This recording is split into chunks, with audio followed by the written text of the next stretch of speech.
क्या आप जानते हैं कि हमारे प्यारे नबी सल्लल्लाहु अलैहि वसल्लम ने ऐसी चीज़ों का जिक्र फरमाया है जिनमें हर बीमारी की शिफा है। आज की वीडियो में हम नूर और शिफा के प्लेटफॉर्म से आपको बताएंगे कि साइंस और इस्लाम सेहत के बारे में क्या कहते हैं। अस्सलाम वालेकुम मेरे प्यारे दोस्तों, तंदुरुस्ती अल्लाह की दी हुई अजीम नेमत है। आज हम बात करेंगे कलौंजी और शहद के मोजज़ाती फ़वाइद पर, जो न सिर्फ सुन्नत नबवी हैं बल्कि जदीद मेडिकल साइंस भी उनकी मोतरफ़ है।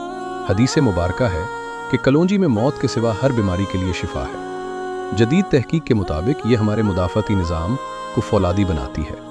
कुरान पाक में शहद को शिफा लिन्नास कहा गया है। ये दिल की बीमारियों, हाजमे और तवानाई के लिए बेहतरीन है। इस्तेमाल का तरीक़ा: रोज़ाना नहार मुंह 1 चम्मच शहद में चंद दाने कलौंजी मिलाकर पीना आपकी ज़िंदगी बदल सकता है। याद रखें, अपनी सेहत का ख्याल रखना भी इबादत है।